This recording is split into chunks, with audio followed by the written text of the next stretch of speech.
আমি শুধুমাত্র অভিনয় আর মডেলিং ছাড়া আর কিচ্ছু করিনি। একটা সময় মাতৃত্বকালীন কারণে আমার ওজন অনেক বেড়ে গিয়েছিল। ধন্যবাদ আর ভালোবাসা ছাড়া বলবার আর কিচ্ছু নেই।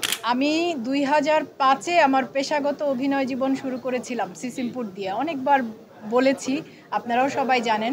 সেই 2005 থেকে আর কদিন বাদেই 20 বছর হবে। এই 20 বছরে সে প্রথম বছর থেকে এই বছর পর্যন্ত আমি শুধুমাত্র অভিনয় আর মডেলিং ছাড়া আর কিচ্ছু করিনি। আর কোনো কাজের সাথে, কোনো কিছুর সাথে আমার কোনো যুক্ততা পাওয়া যায়নি।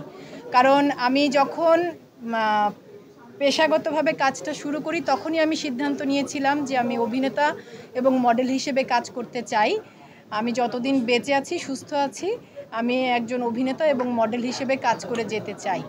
এবং এই 20 বছরের মধ্যে যেটা ঘটেছে যে যখন আমার কাছে যে কাজের প্রস্তাব এসেছে অভিনেতা হিসেবে, কখনো মঞ্চ থেকে, কখনো টেলিভিশন থেকে, কখনো চলচ্চিত্র, কখনো ওটিটি, এবং মডেল হিসেবে স্টিল শ্যুট বা বিজ্ঞাপন চিত্র বা ওভিসি, যখন আমার কাছে যে কাজের প্রস্তাবগুলো এসেছে তার মধ্য থেকে যে কাজগুলোর ব্যাপারে আমি আগ্রহ বোধ করেছি সেগুলোর সাথে যুক্ত হয়েছি। তো এভাবেই কাজ করছি গত 20 বছর ধরে। যতদিন বেঁচে আছি এভাবেই কাজ করব। তবে এটা খুব দারুণ ব্যাপার যে আমার প্রথম কাজ সিসিমপুর, সেই কাজ থেকে শুরু করে এই 20 বছরের আমার বিভিন্ন সময়ের বিভিন্ন কাজের প্রতি আমার প্রথম বিজ্ঞাপন চিত্র অমিতাভ রেজা চৌধুরীর গ্রামীণ ফোন, তারপরে আরেকটি বিজ্ঞাপন চিত্রে কাজ করেছিলাম আফজাল হোসেনের touch Bangla bank mobile banking, প্রথম সিনেমা তকির আহমেদের হালদা, সাজিদুল আওয়ালের ছিটকিনি, প্রথম ওটিটির কাজ আশফাক নিপুণের কষ্টনীর ওয়েব ফিল্ম। তো মানে বিভিন্ন সময়ে আমার বিভিন্ন কাজ, বা আমার আপনারা জানেন যে আমি একটা সময় মাতৃত্বকালীন কারণে আমার ওজন অনেক বেড়ে গিয়েছিল। সেই ওজন কমবার পর আমাদের দেশের ডিজাইনাররা আমাকে মডেল হিসেবে, তাদের মডেল হিসেবে আমার সাথে কাজ করবার আগ্রহ প্রকাশ করেন। এবং সেই কাজ, প্রতিটি কাজের জন্যই আমি দর্শকদের যে ভালোবাসা পেয়েছি, আমার পক্ষ থেকে সবার জন্য ধন্যবাদ আর ভালোবাসা ছাড়া বলবার আর কিচ্ছু নেই। আমাদের ইন্ডাস্ট্রিতে র্যাম্প মডেলিং ফ্যাশন শো বলে একটা সেক্টর আছে এবং আপনারা জানেন যারা র্যাম্প মডেল হিসেবে কাজ করে তারা বিভিন্ন রকমের মানে আমাদের ইস্টার্ন পোশাক, ওয়েস্টার্ন পোশাক, সব রকমের পোশাক পরে।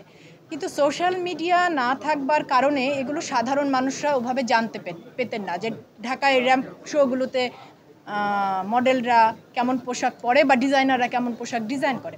আপনি যে প্রশ্নটা করেছেন আমি বুঝেছি যে ধরেন আমি যে কটি শ্যুট গত 2 বছরে করেছি, প্রত্যেকটি ডিজাইনার আমাদের দেশি ডিজাইনার, আমাদের দেশে প্রতিষ্ঠিত ডিজাইনার হিসেবে তারা কাজ করছেন এবং বেশিরভাগই নারী। নাজিয়া হাসান, সাফিয়া সাথী, সামিনা সারা, তাসমিত আফিয়াত আর্নি, সানায়া চৌধুরী, যে কজনের নাম বললাম আমি গত 2 বছরে এই কজন ডিজাইনারের হয়ে কাজ করেছি। তারা প্রত্যেকে নারী, আমার থেকে বয়সে ছোট। আমার তো এটা দারুণ লাগে যে আমাদের দেশের ডিজাইনাররা বিশ্বমানের ডিজাইনারদের মতো পোশাক আশাক তৈরি করেন এবং এই শহরে তাদের পোশাকের একটা বিশাল শ্রেণী আছে, গ্রাহক শ্রেণী। আর ওই যে আমি যেটা বলছিলাম যে আমি তো একজন পেশাদার অভিনেতা এবং মডেল। আমি যখন এমন কোনো চরিত্রে কাজ করব যে চরিত্রটা ছেঁড়া তেনা শাড়ি পরে থাকে, তখন সেই চরিত্রের অনুযায়ী পোশাক পরব। আমি আসলে অভিনয় করবার চেষ্টা করে যাচ্ছি মাত্র। সমাদৃত হওয়া না হওয়া এই সব বিষয়গুলোই আপেক্ষিক। আমার কাছে যেটা গুরুত্বপূর্ণ সেটা হচ্ছে আমি আমার কাজটা ঠিক মতো করবার চেষ্টা করছি কিনা, ওটুকু আমার হাতে। তারপরে বাদবাকিটুকু সমাদৃত হওয়া, প্রশংসিত হওয়া সব অন্যদের হাতে। যেটা অন্যদের হাতে ওটা নিয়ে আমি ভেবে সময় নষ্ট করতে চাই না, যেটা আমার হাতে আমি ওটাতে মন দিতে চাই।